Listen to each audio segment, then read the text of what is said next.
Something that came up the other day with one of our traders on our coaching and accountability program, Claire, was in the past she's been encouraged to set daily targets, and I could really resonate with her on that, because that was something that I used to do. Used to think, right, well, I can trade and make £200 a day, £4 a month, and I'll just set a daily target. That's what I'll do.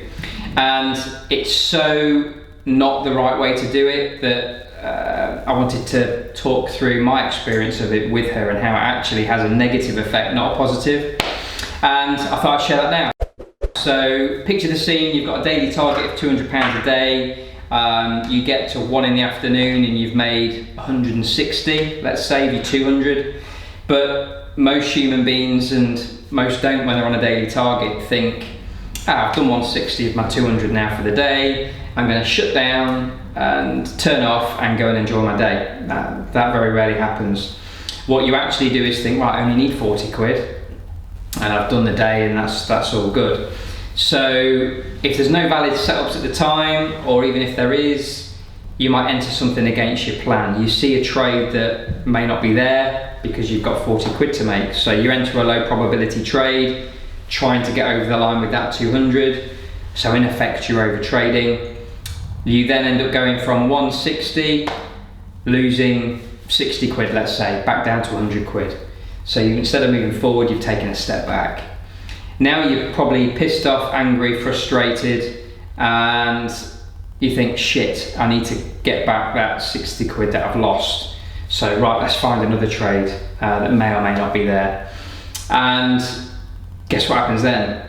You lose 100 quid. So you've gone from 160 to 60 to chasing that 60 that you've lost, and then you lose 100 because you've risked too much trying to chase it.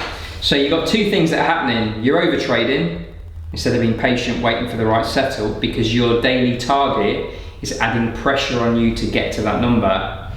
And then you're revenge trading, so you're trying to win back the profit that you lost.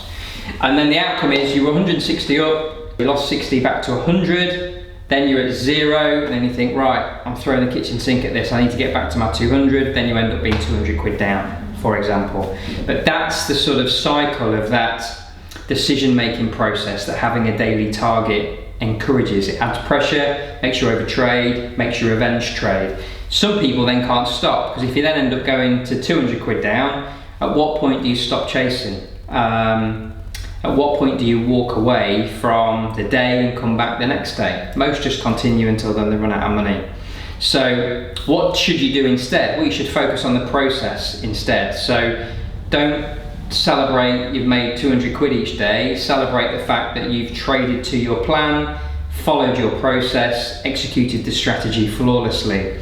Those results will then come over time. Yes, there'll be down days, up days, that's just trading.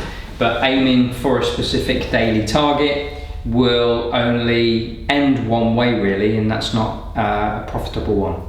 So celebrate success, not in terms of the pounds and the profit statement on your account, but ultimately in sticking to the plan. And maybe just give yourself a daily checklist in your diary that you've stuck to your plan that day, and you need to celebrate that and enjoy that moment, because you need to do that every day.